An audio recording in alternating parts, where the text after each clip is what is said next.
Сәлеметсіздер ме? Қазақстан тарихы СРС 2 кітап оқып сол туралы пікір айту. Мен көшпенділер атты роман таңдадым. Ілияс Есенберлиннің көшпенділер атты 3 томдық романын таңдадым.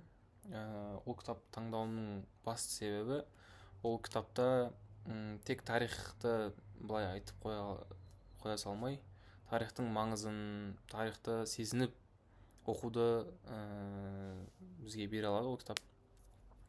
Сол үшін мен сол кітап таңдадым. Ол кітап айтып өткенімдей 3 томнан тұрады. Алғаш рет 1970 жылы жарық көрген кітап ол. Ол кітап 3 томнан тұрады. Көшпенділер трилогиясы айтып тұр атымен. Бұл 3 кітаптан тұратын тарихи роман. Бірінші кітабы Арман Қылыш. Ол 15 ғасырдағы қазақ хандығының құрылу тарихы туралы, қазақ хандығының қалай құрылды, қалай замандар кешті, қалай қиыншылықтар көрді, солар туралы жазылған.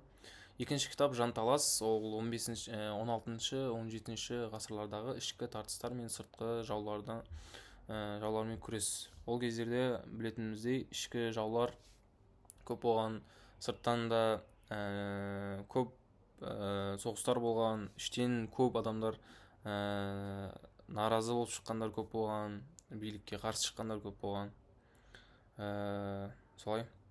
Үшінші кітап Қаһар кітабы. Ол 18 ғасырдағы Кенесары хан бастаған ұлт-азаттық қозғалысты баяндайды. Ілияс Есенберлин бұл шығармасын жазғанда көптеген тарихи құжаттар мен архив материалдарды зерттеген. Ол кеңестік идеологияның шектеулеріне қарамастан қазақтың тәуелсіздігі үшін күрескен батыл түрде көрсетті.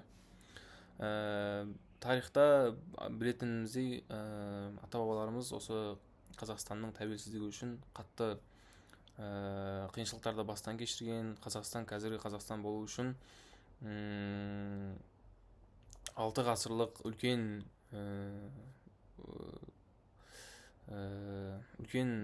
күш тұр, үлкен еңбек тұр оның артында. Бұл кітапты оқи отырып мен қатты түсінген зат, бұл кітапта тарихты сезіндіріп үйретеді. Тарихта қалай болған, не болған. Бұл кітапта айтады, тарихты білу барлығымызға міндет. Тарихты дұрыс білу барлығымызға міндет дейді. Себебі осы мемлекетте тұрып жатқан соң, осы мемлекеттің азаматы болған соң, осы мемлекеттің тарихын білу керек. Себебі тарихты білмей болашаққа қадам жоқ дейді. Автор тек оқиғаны баяндай қоймайды, онымен қатар ол оқырманды сол дәуірге аралатып, сол дәуірдің ішінде жүргендей етіп қояды оқып жатқан адамды. Ол кезде баяндап беруі кітапты, тарихты айтып беруі, мысалы оқиғаларды бізге көрсетіп беруі, бізге көріп жатқандай, біз сол кезде жүргендей етіп жазып берген көп оқиғаларды. Мысалы Қасым ханның даналығы туралы айтқан, қандай жұмыстар атқарды, қандай дана жұмыстар атқарған, солар туралы айтқан, оның саясаты туралы айтқан. Абылай ханның ел бірлігін сақтаудағы шешімдерін айтқан. Ол мысалы маңызды шешімдер қабылдаған. Кенесары ханның тәуелсіздік жолындағы күресі. Бұлар жай ғана өткен тарих емес, мен үшін бұл нағыз өмірлік сабақтар. Соны айта кетсек, кейіпкерлердің ішкі әлемі, олардың күмәндері, қорқыныштары, сенімдері бәрі де адамға жақын. Бізге түсінікті сөздермен, түсінікті оқиғалармен әкеп барлығын көрсетіп берген кітапта. Шығарманың негізгі тәрбиелік және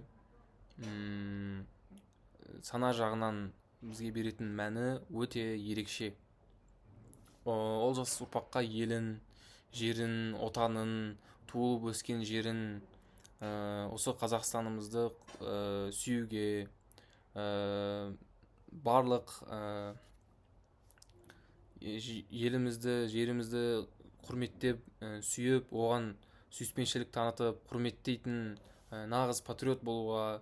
Осы кітапты оқығаннан кейін ата-бабамның күресін, мысалы біздің тәуелсіздік үшін күрескенін, олардың төккен тері, олардың төккен қаны арқасында бүгін біздің ел қазір тәуелсіз болып отырмыз. сол окуяларды барлығын жазып түсіндіріп айтып кеткен болатын. Сонымен қатар кітапта халықтың ішкі бірлігі мен ауызбіршілігін айтады, мықты болғандығын.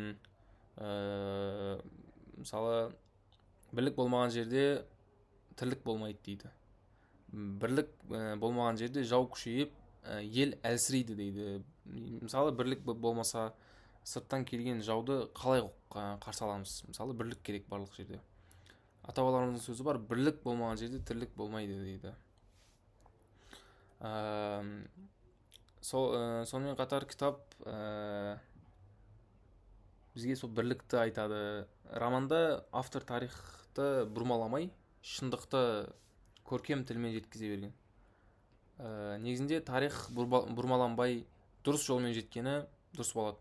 Бізге қалай бар солай үйренісіп, артық заттарсыз, бұрмаланған сөздерсіз түсінгеніміз дұрыс болады. Авторға келетін болсақ, оның тілі өте бай, суреттеулері әсерлі етіп суреттеп берген. Кітаптағы оқиғаларды, тарихтағы оқиғаларды барлығын әсерлі етіп бізге роман ретінде жазып берген ғой, былай айтқанда. Қай жерлерде мен өзімді сол жарықтың ішінде жүргендей сезінгенімді айтып берейін енді. Автордың мақсаты тек тарихты оқиғаны жеткізу емес, ұлттық рухты сақтау, болашаққа үлгі беру, сондай сияқты үлкен жүкті, үлкен салмақты жұмысты өзінің мойнына алып жазған. Сол айтатыным. Кітап өте мықты. Кітапты оқуды барлығына ұсынатын боламын.